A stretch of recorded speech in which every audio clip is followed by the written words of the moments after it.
Good morning. In this video we are going to see about the magnetic properties of coordination compounds.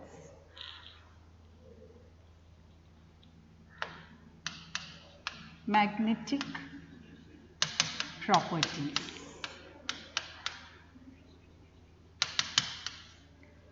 Now we know that the presence of an unpaired electron in the d orbital of the central metal atom will make the coordination compound paramagnetic, and the presence of no unpaired electron or the absence of unpaired electron makes the compound diamagnetic. Now we get to know about the number of unpaired electrons present in a coordination compound from its magnetic moment value. Magnetic moment.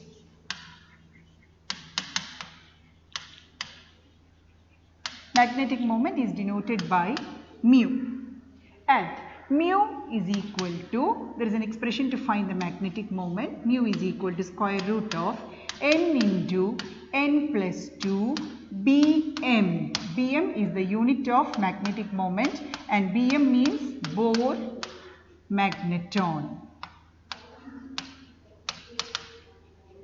So this is the expression to find the magnetic moment of a coordination compound. Mu is equal to square root of n into n plus 2 Bohr magneton. Now what is n? N represents the number of unpaired electrons.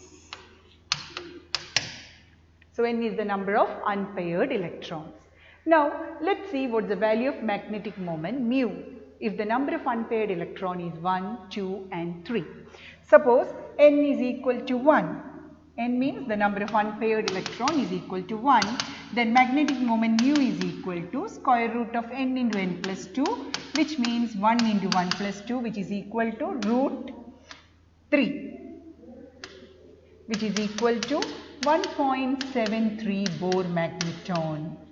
So if you know the mu value, mu is equal to 1.73 Bohr magneton, you can predict the number of unpaired electrons. N is equal to 1 because we substituted n is equal to 1 and we got the value of mu as 1.73 Bohr magneton. So if mu value is given, you can predict the number of unpaired electrons.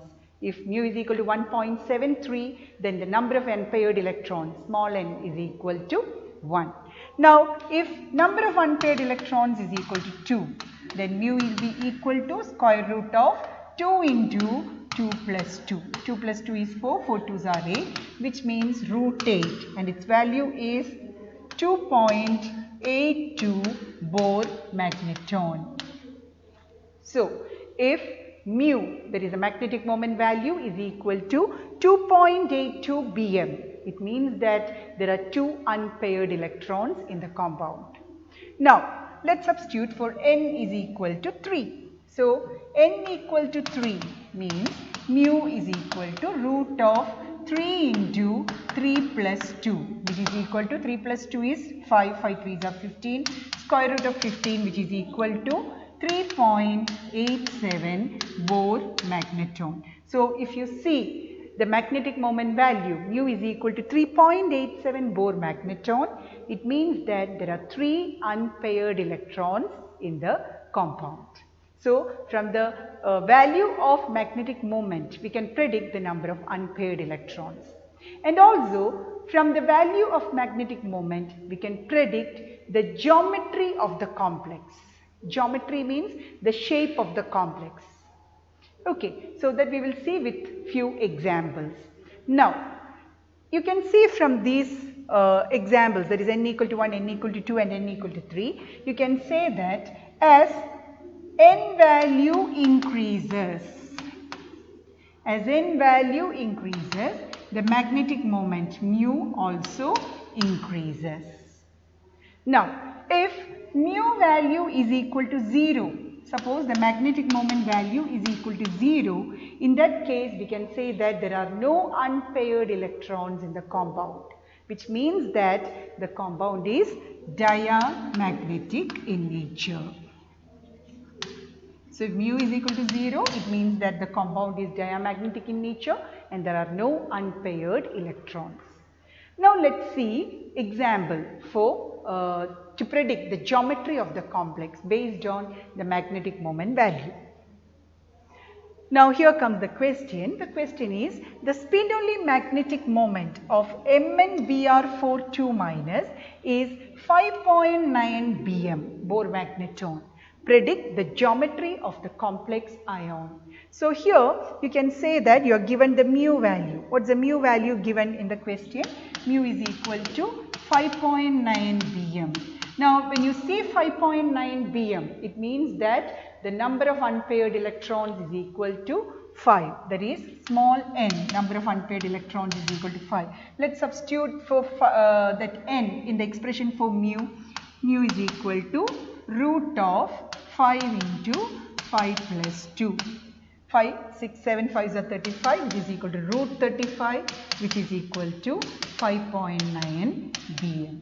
So you got that, you found that there are 5 unpaired electrons in this compound. What is the compound given in the question? MnBr42-. Now, what is the coordination number of this compound? The coordination number of this compound is equal to 4. Coordination number means the number of ligands. The total number of ligands here is 4. So coordination number is equal to 4. So this complex, now you are asked to predict the geometry of the complex. The question is to predict the geometry of the complex. So coordination number 4 can have 2 geometries. It can be either tetrahedral or square planar. Now here since we have 5 unpaired electrons, what will be the shape? You find the oxidation state of manganese in this. Manganese oxidation state will be X minus 4 is equal to minus 2. X will be equal to plus 2. So let's write the electronic configuration of manganese in plus 2 oxidation state. Manganese configuration is argon 3d5 4s2. Now here we have Mn2 plus, whose configuration is argon 3d5. Now you can see that since the mu value happens to be 5.9, we know that there are 5 unpaired electrons in the d orbital, which means there is no pairing of the d orbital, which means there are no d orbital vacant. 3d orbital is not vacant. So what is the hybridization in this compound? It is sp3. If the d orbital was vacant, then it would have been dsp2 hybridization, and you know that there are 5 unpaired electrons in this compound, which means that no 3d orbital is vacant. So the hybridization is sp3 and the geometry or shape of this complex is tetrahedral. Now you can see that again this Br minus, that is the ligand, and it is a weak ligand, and we know that in case of weak ligand there will not be pairing of electrons in d orbital. So there are 5 unpaired electrons. So tell me what is the shape of this complex? The complex is tetrahedral. This is the geometry. And what is the hybridization? sp3 hybridization. Okay, so the answer is tetrahedral. Geometry is tetrahedral with sp3 hybridization. Now we have another question. Give the oxidation state, electronic configuration, stereochemistry and magnetic moment of the complex. Now I have drawn a table and I have written the complexes here. There are 5 questions, you can see. Now you have to fill this table, means in this complex you have to write the oxidation state, electronic configuration, stereochemistry, number of unpaired electron and magnetic moment. So let's fill this table. First comes the compound KCr H2O twice, C2O4 twice, dot 3H2O. Let's find the oxidation state of chromium. Chromium is the central atom. So you don't know. Charge of water is 0. Oxalate ion is -2.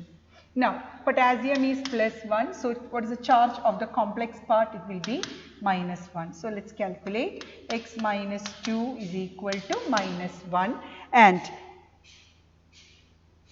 Here minus 2 into 2 will be minus 4. So x minus 4 is equal to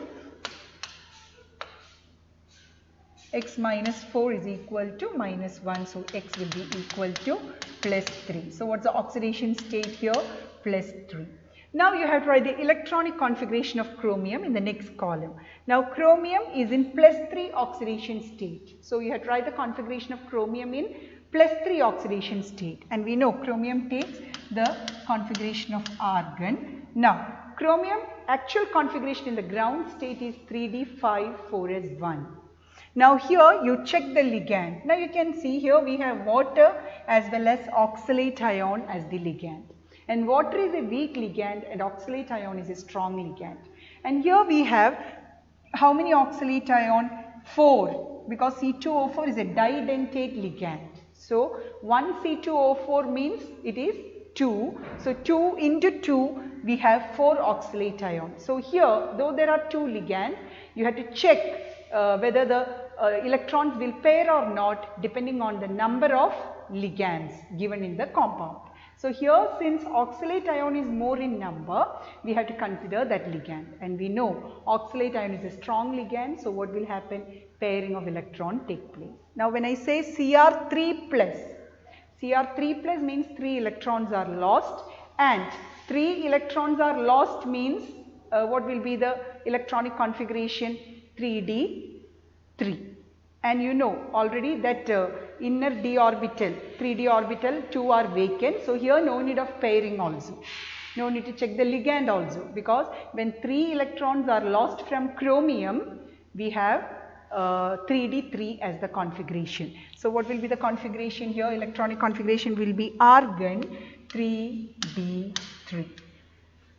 Now next is the stereochemistry. You know that this is a octahedral complex because the coordination number is 6. So what will be the stereochemistry? The shape is octahedral. Now the number of unpaired electrons is again 3. Now last comes the magnetic moment. So how to find the magnetic moment? Root of 3 into 3 plus 2. 5 3s are 15, root 15, which is equal to 3.87. So you can see there are 3 unpaired electrons in this complex. Now the next question is CONH3 5 times Cl2. Let's find the oxidation state of cobalt in this. X 0 minus 1. Charge here on the complex ion is plus 2. So x minus 1 is equal to plus 2. Therefore x will be equal to plus 3. So again we have plus 3 as the oxidation state. Now here we have cobalt. Cobalt electronic configuration is argon 3d7,4s2. Now here cobalt is in plus 3 oxidation state. So it will be argon 3d6. So what is the configuration of this cobalt here? Argon 3d6. Now the shape again you can see it's 5 plus 1, coordination number is equal to 6. So the shape is octahedral. Now you have to write the number of unpaired electrons. For that you have to check the ligand. The ligand we have ammonia and chlorine. And you know ammonia is a strong ligand, and you have 5 molecules of ammonia and only 1 chlorine. So we have to consider the ligand which is more in number for the electron to pair or not. So here ammonia we have 5 ammonia molecule. So here pairing of electrons take place. And we have 3d6. 3d6 means how will the pairing take place? It will be, when you show it as orbital diagram, 1, 2, 3. 3d6 is actually 1, 2, 3, 4, 5, 6. Now pairing takes place means how will it be? The 2 electrons from this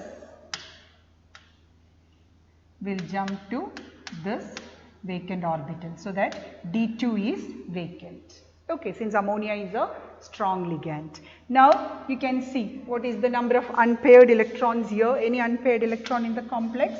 No, so 0. So what will be the magnetic moment value here? Again, it will be equal to 0, means the compound is diamagnetic. Okay. Now the next question is third compound, CrCl3 Py thrice.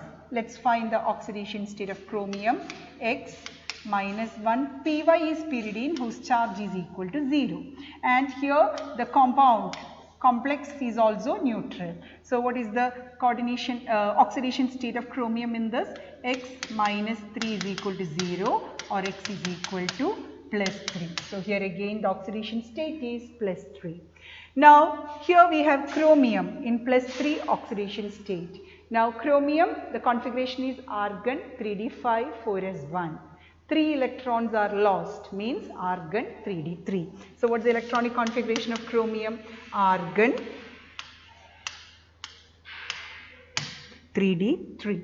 Now again the complex is 3 plus 3 6, coordination number is 6, means what is the shape of the complex? It is again octahedral.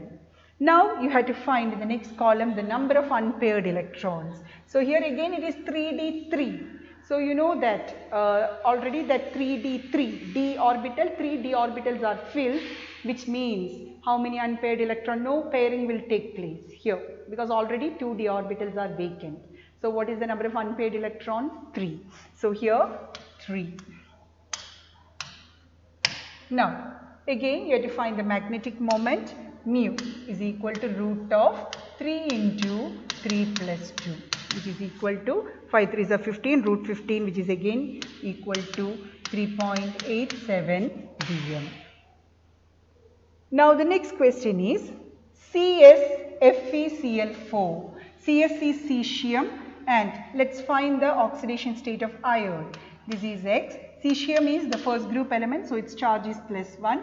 Complex will be minus 1. Chlorine is minus 1. So X minus 4 is equal to minus 1. X will be equal to plus 3. So here again the oxidation state is plus 3.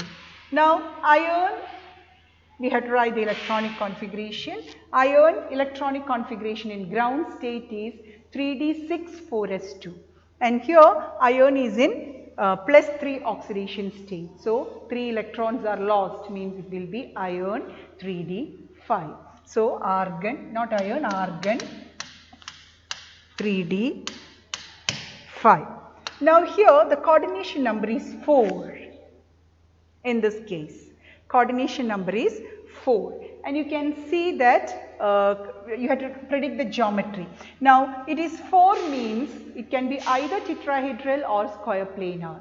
But here chlorine is a weak ligand, so no pairing of electrons take place, which means the hybridization is sp3 and the shape is tetrahedral. So here the shape is tetrahedral.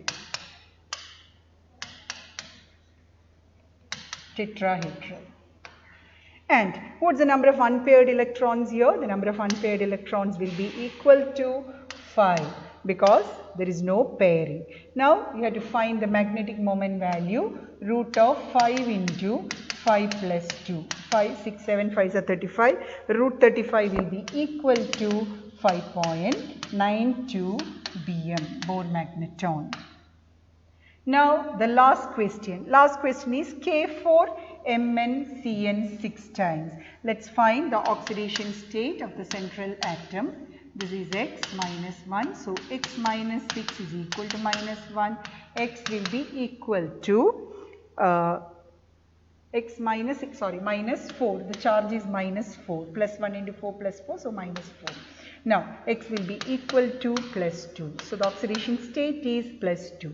For manganese. Now the electronic configuration we know manganese is 3d5-4s2. Mn2 plus will be argon 3d5. So the configuration is argon 3d5. Now here the complex is octahedral in shape because the coordination number is 6. So the shape is octahedral. Now the number of unpaired electrons. Now we can see that Cn minus is the ligand, so it's a strong ligand, which means pairing will take place. Okay, so pairing takes place means how many unpaired electrons we will have. Now here 3d5 1, 2, 3, 4, 5. This is the configuration. But pairing takes place. Pairing takes place means we have, this will jump to this position. So 5 electrons you have to place, which means 1, 2, 3, 4 and 5. So how many unpaired electrons in this complex? Only one unpaired electron. And what is the magnetic moment value here? Root of 1 into 1 plus 2, which is equal to root 3, which is equal to 1.73 bm. So this is how we find the magnetic moment, and this is a very important question also, that is to write the geometry, magnetic moment, number of unpaired electron, or stereochemistry. If you see, stereochemistry also means the shape, the geometry. Geometry and stereochemistry means shape. Okay, so this is the question. Now next, let's see the limitations of valence bond theory. Now the valence bond theory, the first limitation is that it involves a number of assumptions. Second is, it does not give quantitative interpretation of magnetic data. Means we are not able to clearly study about the magnetic properties of coordination compound. Only that magnetic moment value we are able to understand. Now the next is, it does not explain the color exhibited by coordination compounds. Number 4 is, it does not give a quantitative interpretation of thermodynamic or kinetic stability of coordination compound. Nothing is said about the color or the stability of the coordination compound. Now next, it does not make exact predictions regarding the tetrahedral and square planar structures of 4 coordinate complexes. So we know if it is an octahedral shape, we can predict by looking at the ligand whether it is sp3d2 or d2sp3. But if it's a compound with coordination number 4, we cannot just predict by looking at the ligand whether the hybridization is sp3 or dsp2. So that's a drawback or limitation of valence bond theory. Now the last one is, it does not distinguish strong and weak ligands. Though I gave the examples for strong and weak ligands, I told you that strong and weak ligand, the differentiation is done in crystal field theory. So nothing is said about strong or weak ligands in valence bond theory. So these are the limitations of valence bond theory.